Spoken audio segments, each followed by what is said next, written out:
Welcome to NWA USA Episode 2. A very interesting show.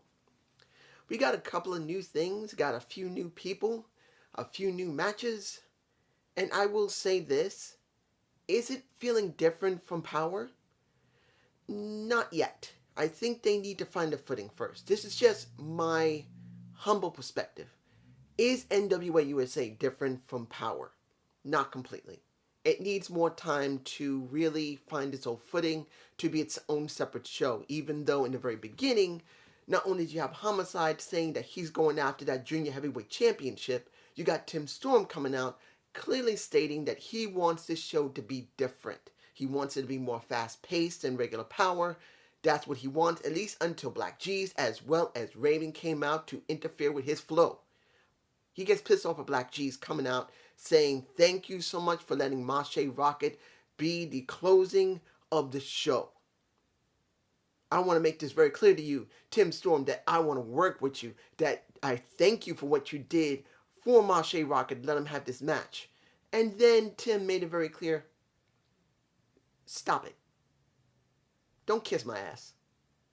And don't interfere when I am talking. I am the one who runs the show. At least until Raven comes out and says, how the hell did you get this spot? I have more experience as a manager than as like a general manager than you. He doesn't say it directly, but he clearly says, how come you got this when I should have it? And Tim says, dude, I have nothing but respect for you. But if you have a complaint about me being the one running this, do this in the back. Don't do it when I'm out here doing an interview. That's what we got the start of. We got the possibility of a power struggle between Tim Storm and Raven. And Black G's trying to do something with Raven. Raven said, please, who the hell are you? And walks away. Not bad.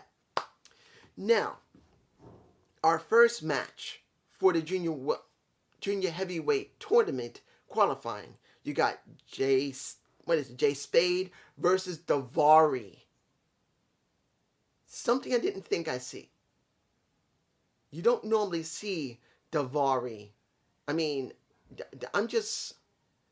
Wait a minute. Is it Daivari? Yeah, Daivari. I'm just kind of wondering, why is he there? I'm shocked. But it doesn't mean it's bad. I'm just kind of surprised he was there. It was actually a very good match between the two. But I didn't expect Daivari to lose. Daivari won. He's moving on. That's all I'm saying. Now, Ricky Morton from the,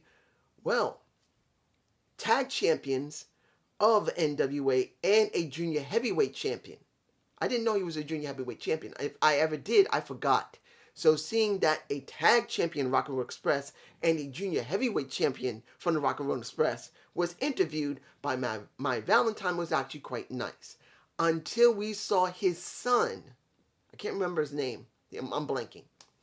But pretty much we see him standing near his dad saying, Dad, I see what you're saying. I love you, but this is not about you at this moment. This is about me. Because I'm going into that title picture. I'm going into the tournament. I'm going to get that junior heavyweight championship just like you as a third generation wrestler. Fine. But then we get the George South, the Kobe Carino dad, angry at... This is where it gets a little confusing, because if you haven't known about Kobe Carino and now his dad, George South, getting his ass whooped by the Fixers, you're going, why is he angry that Ricky Morton wasn't there for him? But Kobe Carino's Fixers beat the crap out of his dad. And Kobe doesn't want anything to do with his dad.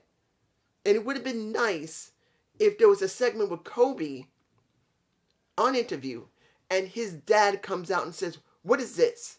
Why did you have these guys beat the crap out of me? He says, get rid of him. That would have made more sense for me personally. Or at least when we see an interview from Kobe, that'll make more sense. As it stands now, Kobe having the Fixers beat up his dad and then getting Ricky Morton mixed into it because he wasn't there for basically George, because he's known him since the beginning of his wrestling career.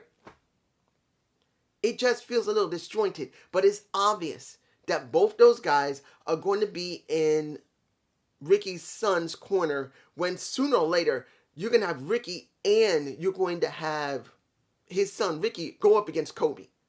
It's going to happen. I think that's what's going to go to. Now, we also had a interview from PJ Hawk talking about his dad and making it very clear that it was very uncomfortable having a match with his dad, but he was very proud of his father. He knew him so well, he wasn't totally surprised that he got beat by his dad, but it's good that it was his dad than anybody else, even though he doesn't like to lose. And his dad is going to win the Junior Heavyweight Championship. That's where they went with that. And finally, the second match for the qualifying was Mayweather versus Marche Rocket, as you have the Black Cheese by ringside, and then you really have a very interesting situation with Strictly Business, who comes out as well, and you wonder why they're there. And Velvet Sky likes white, I think it's, what is it? White, what is it? What type of popcorn is it? White popcorn? The one that has cheese over it, I think the white cheese. She seems to like that, and she was envious of their popcorn. Velvet, baby, look, you know I love you.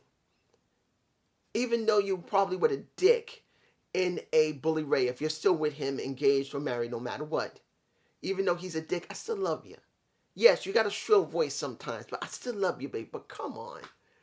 White popcorn? Come on. Girl, why are you worried about that? But what did we get? Did we get a better match than we got from Jay Spade and Davari? You got a very fast-paced match between Jay Spade and Davari compared to a more slower-paced match of Marche Rocket and Mayweather. I'm just saying. Both of them are much more heavier wrestlers than those two. They're a bit more heavier, so they're a bit more slower. Does that mean the match was boring? No. Even though it's a slower-paced match, they did have good chemistry, just like Spade and Davari. And it was a little more dragged out than Spade and Davari, due to the fact that Black Jeeves was trying to interfere with them, that Strictly Business had to get ejected eventually, and then you see Mims coming out due to the fact Black Jeeves was messing with a Mayweather, his coach, his mentor, his friend, and he wanted him to leave him alone. And as he walks away like a moron, he gets shoved into a ring post, gets nailed, gets thrown to the side. Mayweather comes out trying to protect his protege, and then goes back into the ring and gets nailed completely off guard. And Marche Rocket moves on in the tournament. And you see these two standing there. Well, not standing there. You see Mayweather on the mat. And then you see Mims at ringside. And he's looking at he's really looking at his mentor like, I'm sorry, this is not what I wanted again. You just go like, really? Where are they going to start having a feud between each other? Will Mayweather turn on Mims? Will Mims actually fight him if he does? I'm just saying. But we get this. Now, mind you, this is not the title of this video, but I gotta say this. Natalia Markovic. I got her name. Just like Marsha Slamovich. You got two thick, tough Russian wrestlers. Like Leah Hirsch. Small, short, and thick. You get Marsha, who is thick. And then you see the Natalia, who is thick everywhere, but not in a chubby sense. Look, I'm not trying to insult anybody, but let's be honest. If you put Leah Hirsch, Marsha Slamovich, and Natalia Volkovich, you got really short, you got maybe medium, then you got large. Because you don't just go by their height, you also go by their proportions. You got Leah Hirsch, who is thick and very short and stout. Kind of like my last girlfriend. She was short, 4'11". Short, thick, short and thick and stout. She was built like a brick chicken house. She was solid like my mother. Even though she was skinny, she was short, 5 foot tall, but she was thick. If you got hit by her, it was like getting hit by a brick. And I could tell you, even as a kid, I wasn't a bad kid, but I just didn't understand stuff, so I got my ass whooped. I'm not gonna lie, I got my ass whooped because I didn't understand things as dyslexic. I was slow. So I got my ass whooped. I got the belt. But unlike some people who like the belt, it didn't hit me different. But you got Leia Hirsch, she's short and thick and stout. Then you got Slamovich, who is medium-sized, somewhat slender, but somewhat solid. She's solid, but kind of slender. And then you got Natalia Markovich, who is thick. Thick. She's thick. She ain't ugly. She's not, I mean, yes, she's got big boobs, but she's solid. When she faced Paula Jade, no, sorry, not Paula Blaze, and she hit her in her back, the blow was loud enough that it was easily picked up on the mic from the cameraman. That's how hard she hit her. Now, I'm not saying that Marsha Slamovich is not as solid and hard-hitting as Natalia Markovich, but I think she might hit harder. She is a very physical woman. And when you see the interview she has with May Valentine, she puts her ass in place, which made me very happy because, look, I don't hate a May Valentine. She's tried hard to be a reporter and interviewer, but she would be better as a manager. I'm telling you guys, if you ever thought that May's better as a reporter and interviewer, she would be better as a manager. She can talk when she needs to, but she just feels like she's lacking as an interviewer and when it comes to that. When you see that a Natalia grabs her by the back of her neck, and maybe I should make this the title, that she grabs her ass. I think that's what I'm going to do. When she grabs her, and she puts her in a place and say, who the hell do you think you are saying something to me? Because she said in an interview, it's good to see you. This is your first real being here in NWA, but we've heard that you've been having problems in the back. Well, why are you doing that? And she grabs that hair of hers, puts her in a place, and she goes, ow! And that is May. She can't stand someone messing with her hair, and she can't stand someone putting in her place. Because once it was over and she said exactly as I said, do not get in my way. Who the hell do you think you are? She's saying, who the hell does she think she is? Call for my stylist. She messed with my hair. You can see Natalia is no nonsense. She reminds me easily of Camille. You got Camille and Natalia. You can see there's going to be a height difference. Camille is going to be taller, I believe, than Natalia. There's no way she's not going to be taller. I really do believe she's going to be taller. But will she be stronger than Natalia? And that is Camille. I don't know. Honestly, as hard-hitting as Camille is and how strong she is, she might have just met her damn match in a Natalia when that day comes. But that's going to count after she deals with Melina, because that ain't over yet. But this is just me, and I hope you enjoyed this NWA USA Season 1, Episode 2. Please give me a comment below, and I hope that this kind of makes up for all the stuff that's been messing up for the last couple of weeks. I'm not going to lie, I've been kind of depressed with all this craziness that's happened in December and stuff. It's not been easy for me, and I'm trying to work through it. I'm not in any danger. I want to say this.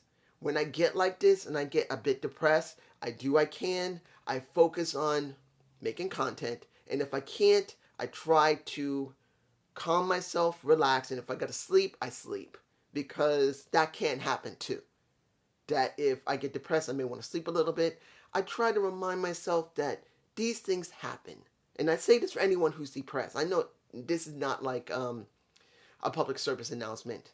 But if you know what your problems are and you've been taught how to deal with them, don't worry about it. Do what you need to do. Take your time. And always remember, you're not alone.